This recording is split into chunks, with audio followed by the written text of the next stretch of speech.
Bruce Lee, c'est la légende du cinéma d'arts martiaux. Acteur, réalisateur, metteur en scène, c'est le premier homme à avoir rallié les cultures orientales et occidentales grâce à ses films. Mais Bruce qui fait du cinéma, on en a tous déjà entendu parler. Alors aujourd'hui on fait les choses différemment, on va parler de son apport incroyable aux arts martiaux. Comment est-il devenu un génie du kung-fu? Quels duels lui ont permis de progresser aussi vite? Et comment toute son expérience a donné naissance à un art martial ultime des décennies avant qu'on parle de MMA? Installe-toi bien BG parce qu'aujourd'hui on parle du roi des arts martiaux, Bruce Lee.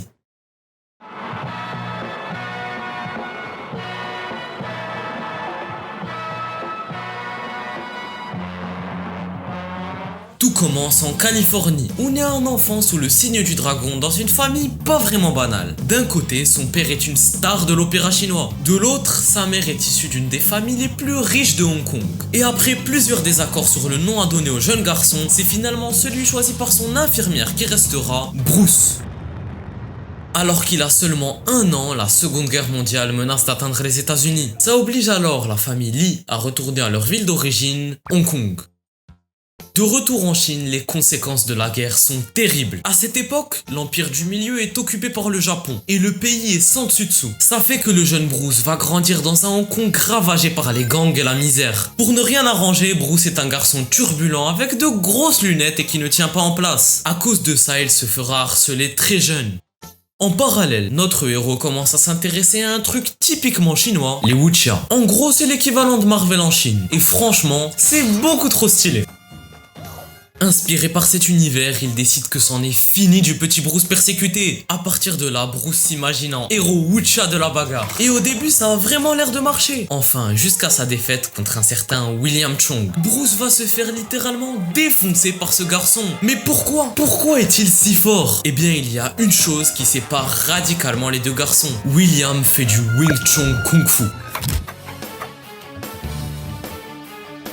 En voyant les incroyables résultats du Kung Fu sur William, notre héros décide qu'il doit s'y mettre. Mais pour commencer le Kung Fu, Bruce doit intégrer le dojo du maître de William, le légendaire Ip Man. Et franchement, c'est pas une mince affaire. Ip Man a apporté énormément au Kung Fu tout au cours de sa vie. Il a créé des dizaines de dojos et a entraîné les légendes de ce sport. C'est donc tout naturel pour Bruce de vouloir devenir son disciple. Et ça tombe bien.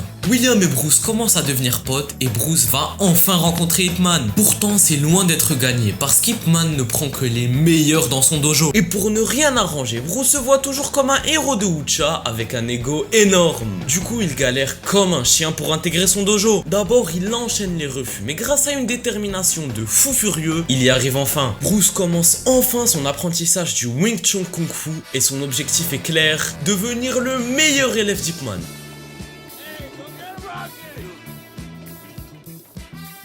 Wow, pause BG. Tu croyais vraiment que Bruce allait devenir le GOAT des arts martiaux du premier coup? Mais ça ne marche pas comme ça, mon gars. Bruce va faire face à 2 énormes problèmes. D'une, à cause de son très gros ego, il est détesté par les autres élèves d'Ip Man. De 2, il n'est pas né en Chine et il y a une très vieille règle dans les arts martiaux chinois, ne pas apprendre aux étrangers. Alors quand sa double nationalité est révélée au grand jour, la majorité des élèves veulent qu'il soit banni à tout prix. Mais avant de l'exclure, Ip Man va lui faire un cadeau. Il lui laisse la possibilité d'étudier avec son meilleur disciple et futur successeur, Wong Chonglong. Avec son nouveau maître, Bruce poursuit son apprentissage du Kung Fu. Même s'il a quitté le dojo d'Ip Man, les autres ont toujours la rage contre lui parce qu'il peut continuer d'apprendre le Kung Fu. Une nouvelle fois dans sa vie, Bruce est harcelé. Sauf que cette fois, ses ennemis pratiquent le Wing Chun Kung Fu. Tout le monde pense qu'il va se décourager, qu'il va abandonner le Kung Fu pour toujours. Eh bien, n'importe qui aurait laissé tomber, mais pas lui. Bruce va devenir un véritable obsédé du Wing Chun Kung Fu. Il s'entraîne sans arrêt avec un unique objectif, détruire tous ceux qui lui ont fait du mal. Et finalement, son travail acharné va payer au-delà de tout ce qu'il aurait pu espérer. William révélera des années plus tard qu'après seulement 1 an d'entraînement, Bruce battait la majorité des élèves seniors du dojo. En gros, des gars qui s'entraînent depuis des dizaines d'années au Wing Chun sont battus par un gamin qui s'entraîne sérieusement depuis moins d'1 an. Cette incroyable progression aura 2 impacts majeurs sur le jeune Bruce. Déjà, plus personne n'ose l'harceler. Ensuite, il réalise la vraie valeur des enseignements de son premier maître, Ip Man.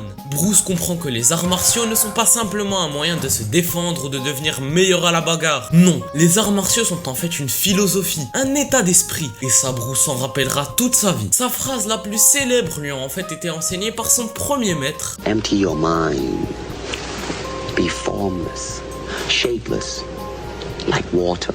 Malgré son nouveau côté très spirituel, Bruce ne s'est pas du tout calmé. Harcelé depuis son plus jeune âge et motivé par des années de pratique du kung-fu, le combat c'est définitivement son truc. Et il ne va pas s'arrêter. Bruce commence à se battre contre des inconnus qu'il provoque dans la rue. Et au bout d'un moment, il atteint le point de rupture. And then the police talked to my mom, say, hey, either your son stop what he's doing, or we'll have to arrest him because, you can't let him just go out there and pick fights all day long.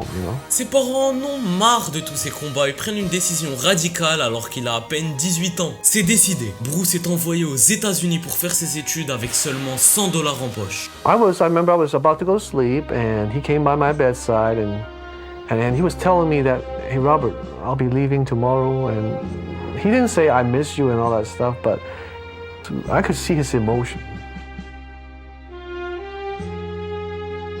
Bruce est maintenant seul, loin de sa famille, loin de ses amis. Il doit commencer à faire des études et avec seulement $100 en poche. Mais comme à son habitude et au lieu de se décourager, Bruce va utiliser cette épreuve comme une source infinie de motivation. Et il se met au travail. Le jour, Bruce suit des cours de philosophie. Le soir, il travaille dans un restaurant pour pouvoir gagner sa vie. Mais au plus profond de lui, Bruce a un rêve. Il veut transmettre sa vision des arts martiaux au monde entier. Il pense à toutes ces personnes qui, comme lui plus jeunes, n'ont pas eu le droit d'apprendre le kung-fu à cause de leurs origines. Pour mieux comprendre tout ça, il faut qu'on parle du contexte de l'époque. Au début des années 60, les arts martiaux connus en Occident se limitent au karaté et au judo. 99% de la population américaine n'y connaît rien aux autres arts martiaux. Et ça, c'est à cause de cette vieille tradition qui interdit les sports de combat chinois aux étrangers. Mais Bruce, il a un rêve à réaliser. Et il s'en fout complètement des vieilles traditions chinoises. Il veut transmettre sa passion autour d'un principe simple. Tout le monde devrait pouvoir apprendre le kung-fu. C'est vrai quoi, qu'est-ce qu'ils ont de plus que les autres, les Chinois? Pourquoi tout le monde ne pourrait pas pratiquer ce sport? Bruce commence alors à enseigner aux Occidentaux la passion de sa vie. Le premier dojo du sensei Bruce Lee est enfin créé. Dès le début, le dojo rencontre beaucoup de succès, ce qui permet à Bruce de faire de superbes rencontres. L'un de ses premiers élèves, Taki Kamura, deviendra plus tard son meilleur ami. I knew right then and there that I had to follow this man because he was exactly what I needed in my life. Mais la meilleure rencontre que Bruce va faire dans ce dojo, elle arrive quand une certaine Linda devient son élève. Elle va rapidement devenir bien spéciale aux yeux de Bruce, puisque des sentiments vont se créer entre elle et lui. Said to me quietly, "Would you like to go to the Space Needle for dinner?" And I said, "All of us go to the Space Needle?" And he said, "No, just you." And I was like, Linda et Bruce tombent follement amoureux et finissent par se marier. Mais pour Bruce, un seul dojo, c'est pas suffisant. Il a des ambitions énormes et pour les réaliser, il déménage en Californie avec Linda et crée son deuxième dojo de Kung Fu. Bruce avance de plus en plus vers son rêve. Le Kung Fu est vraiment en train de se démocratiser en Occident. Mais à force de casser les codes à vouloir enseigner le Kung Fu à tout le monde, Bruce finit par se mettre les membres de la communauté chinoise à dos. Ils vont lui jeter le défi de sa vie. Et là, il va vivre une expérience digne des meilleurs films de Kung Fu.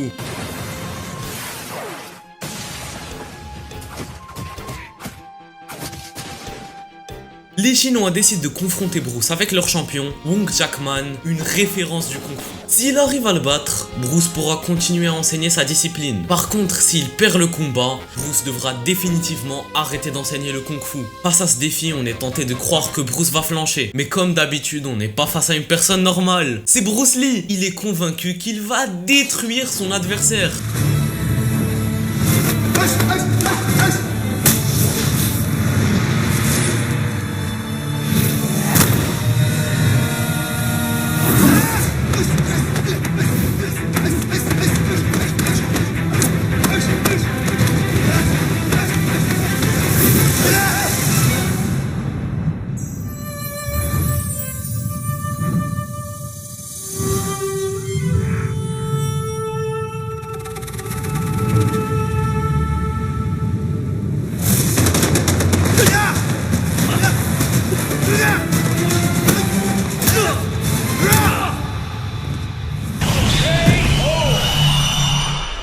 3 minutes. Bruce et son opposant ont combattu durant 3 interminables minutes. Et même si Bruce a fini par gagner le combat, c'est un désastre pour lui. Il réalise qu'il n'est pas aussi efficace en combat qu'il pensait l'être. Bruce was so despondent, so disappointed in his performance.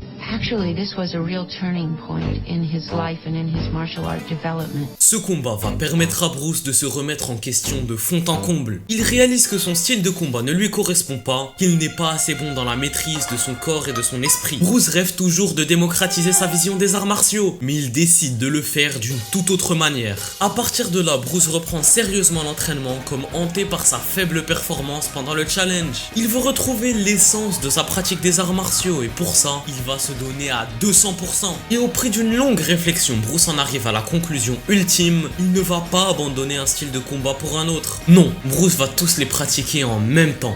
You see, actually, I do not teach, karate because I do not believe in styles anymore. C'est la naissance du Jeet Kune Do qui veut dire voie du poing qui intercepte en chinois. Bruce veut révolutionner les arts martiaux. Sa nouvelle discipline cumule les atouts des meilleurs sports de combat. Et pour Bruce, la meilleure partie des arts martiaux, c'est celle qui permet de mettre KO son adversaire le plus vite possible. C'est la définition du MMA. Donc à partir de là, Bruce va se mettre à lire au sujet des arts martiaux. Je devrais plutôt dire à dévorer des centaines d'ouvrages. Il dissèque chaque bouquin qui touche de près ou de loin aux arts martiaux et aux sports de combat. Et tout y passe. Boxe, judo, kung-fu et même tout ce qui n'est pas à main nue. Escrime, bonchai, nunchaku et j'en passe. Pour devenir toujours meilleur dans le but de créer cet art martial ultime, Bruce ira jusqu'à participer à des compétitions de karaté. C'est ici que le public voit l'effet d'une vie d'entraînement sur un homme. Bruce choque les foules avec plusieurs pompes en utilisant seulement 2 doigts d'une main. Il va aussi montrer toute l'étendue de sa force avec le fameux One Inch Punch. Avec juste un doigt de distance entre lui et son adversaire, Bruce le projette à plusieurs mètres de lui. À ce stade-là, il a fait le plein de connaissances en arts martiaux. Mais pour parfaire cette discipline, il va aussi utiliser ses enseignements philosophiques. C'est la naissance du tout premier art martial mixte, des décennies avant qu'on parle de MMA. Et c'est pour ça qu'on peut considérer Bruce Lee comme le père du MMA. D'ailleurs, plusieurs techniques du Jeet Kune Do sont devenues des incontournables du MMA. Mais même les plus grands de ce monde ne sont pas à l'abri des chutes. Un jour, Bruce va se blesser gravement après un entraînement, ce qui le cloue au lit pendant plusieurs mois. Mais comme il l'a fait tout au long de sa vie, il va tirer le meilleur de cette épreuve. Il écrit alors des centaines de pages en résumant tout ce qu'il a appris au sujet des sports de combat. Le condensé de ces mois d'écriture acharnée a un nom, le Tao du Jeet Kune Do. Et quel livre! Y a qu'à entendre ceux qui en parlent. One of the greatest books of all time, The Tao JKD. Maintenant, tu sais pourquoi Bruce a marqué le monde. Il a exploré et pratiqué les sports de combat comme personne ne l'a jamais fait. Mais il nous a surtout montré que même dans les situations les plus désespérées, l'espoir n'est jamais perdu.